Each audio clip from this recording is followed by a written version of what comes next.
Well, Michele Cadario is Executive Vice President for Rubicon Strategy. She served as Deputy Chief of Staff to Prime Minister Paul Martin, also to former BC Premier Christy Clark. She joins us right now to talk about this development. Michele, nice to see you. Thanks for being here.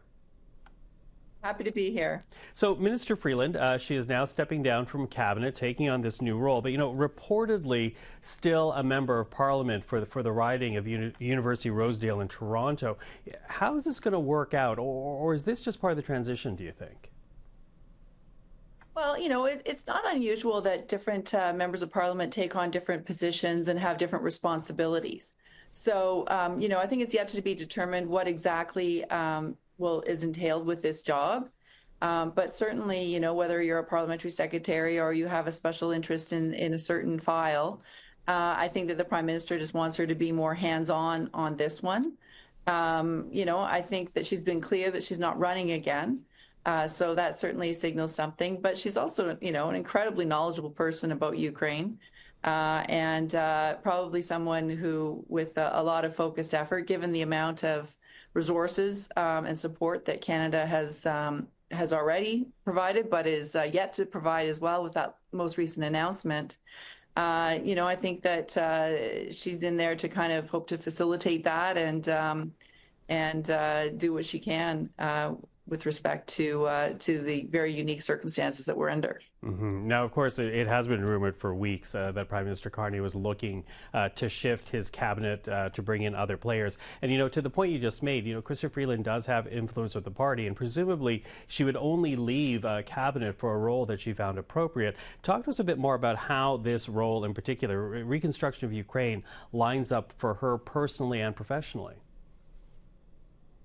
Well, I think that she's spent a lot of her career. Obviously, she's has a Ukrainian heritage, and so that is very meaningful. She's also been foreign affairs minister. She's lived abroad. She's before entering politics, she was a celebrated journalist, a prolific writer, and she's someone who has been around many tables through government for quite a long period of time.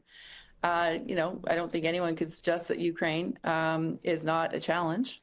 And I think that there's an importance in terms of aligning the roles and the resources that Canada's putting forward to what actually are the needs on the ground. We haven't heard a lot about what is involved with this role. For a lot of these things, it can kind of be shaped to your actual talents and your knowledge. And you kind of make of it what you will. But this Prime Minister is also, he's someone who always seems to, he does things very deliberately. And I don't expect that he just kind of made this roll up from scratch as something to give to Chrystia. I think that, perhaps seeing a need and perhaps, knowing that maybe Chrystia had told him privately, perhaps, that she wasn't going to run again. I don't know that. But that he kind of saw that this might be a good marriage in terms of giving her a substantive role, but not in cabinet. Good marriage, as you say, and we're going to have to, as you suggest there, see how it actually evolves. But talk to us a bit more right now about Chrystia Freeland's legacy, because, she's been in Ottawa for a dozen years now, has held some very senior roles. Talk to us about what her legacy will be, not only as a cabinet minister, but a woman in politics. Well, I don't think anyone should discount how tough it is to be a woman in politics. And she was the first female first female finance minister in our country's history, and she will always hold that title.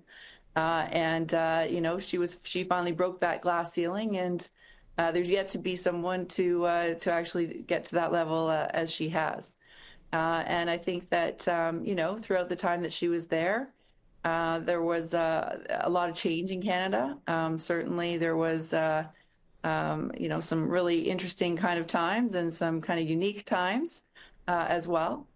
She's run to be leader and to be prime minister in her short time in public life. But I think that she's still a relatively young woman. She has a long career ahead of her. And I suspect that she's not going to leave she might be leaving politics, but I'm not sure that she, at the end of whenever the next election is, that will be the last of her. I think that she still has a public profile that will continue on past that. I believe she said she wants to do more writing. And I'm sure that she has many things in mind that probably requires a lot more time than is allotted to her as a minister in a government right now. Mm-hmm. Now, listen, I don't know how much of a challenge it will be for Prime Minister Carney, considering that University of Rosedale is a fairly safe Liberal seat. So rather than a challenge, let's talk about opportunity. What kind of opportunity does this open up for Mark Carney? Well, nothing until the next election, but it is it's a great riding, and so that is always an opportunity when you have something like that available to attract a top shelf candidate. I would hope that he goes out and tries to recruit more women and more, women of profile into his government. I think that it's important, and love to be able to see that. But it gives a lot of options. But I don't think that that's happening anytime soon, is what I would also say. I'm one of those who believes this minority government is going to last quite a while, and it may very well last to the 4-year mark. Okay, well, we watch, and until then, we'll call you again. But right now, Michele, thank you for this. Appreciate the time. Happy to see you.